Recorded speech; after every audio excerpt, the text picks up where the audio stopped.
building a habit out of this. 3, 2, 1. Hello, everybody. Almost broke it. And welcome to episode 8 of the Showerpodcast, the podcast where I'm in my shower and you do you. I'm your host, Chip, and today's topic is going to be a bit more personal, not in a direct way, but what will lead to it will be. And the topic is memories.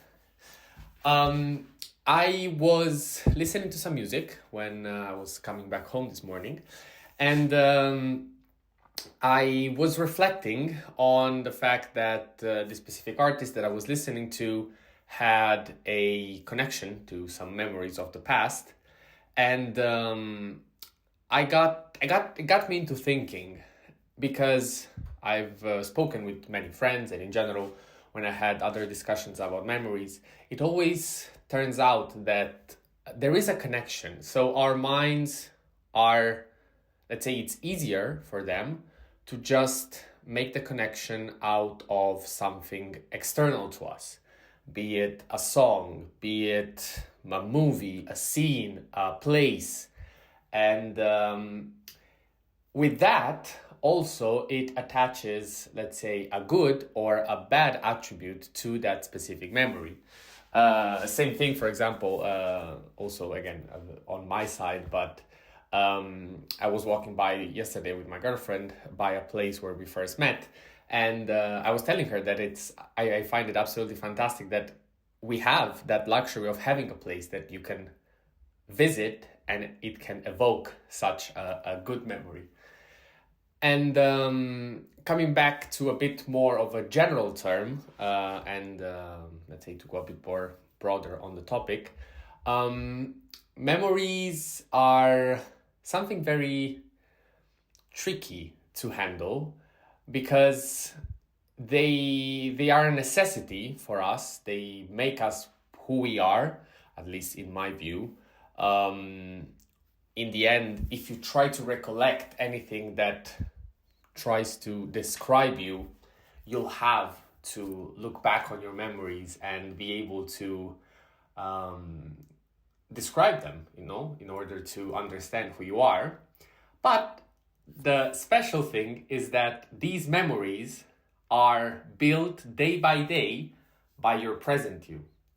So they were experienced, lived, and they happened in a specific and objective way in the past by the past you.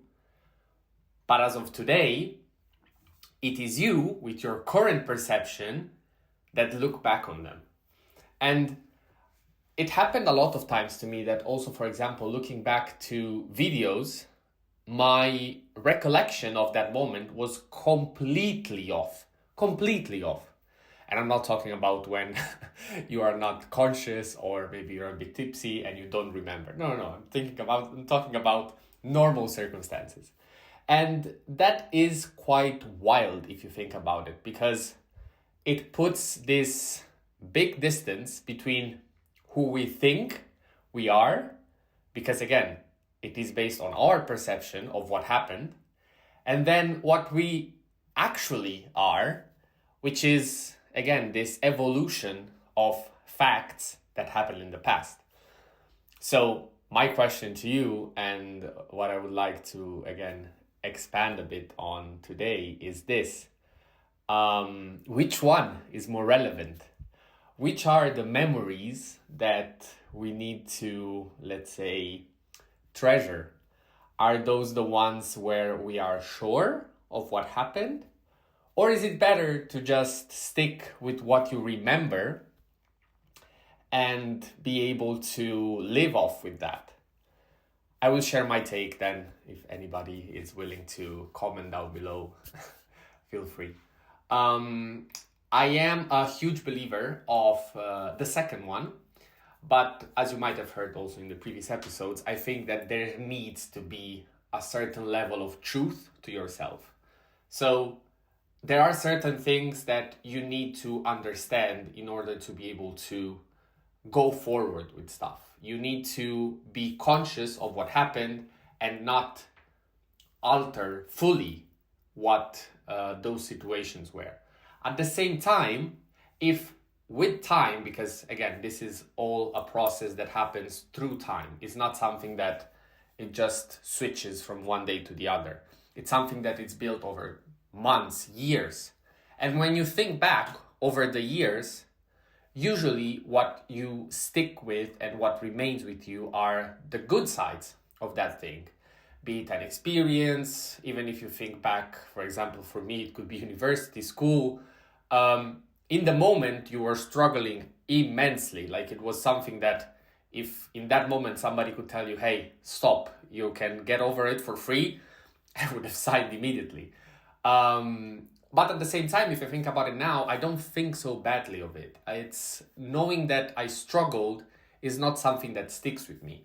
And that kind of memory, the fact that we are able to just collect and build our perception upon these good things, I think is what gives us the chance to be more happy in general. So this is also something that it's important. And I think that in the end, we save and we hook upon these memories to be able to build a relationship of happiness with these ones.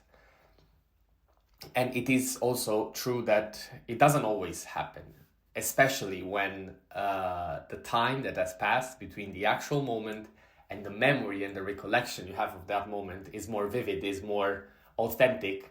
Then if something bad happened, it is, let's say, easier to not have a good attachment to them.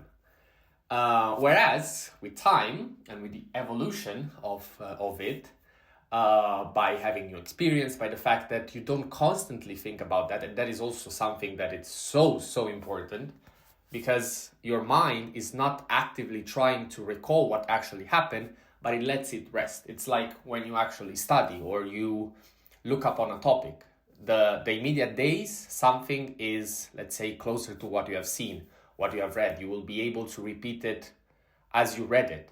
But as time passes, if you want to hook upon that concept, upon that knowledge, you need to evolve it, you need to change it a bit to make it yours in order to be able then to recollect in your own way what actually you read or studied, because it is impossible to memorize it perfectly, or at least if it's something a bit more complex. And I do believe that memories are very, very complex. So there is the need for this extra step to be performed. Again, this was something that just came to my mind, and this will happen with all the topics. They are discussed on a daily basis, so we can variate. There's gonna be a lot of variation. So yeah, shower time is over. This was episode 8 of the Shower Podcast, and yeah, see you tomorrow.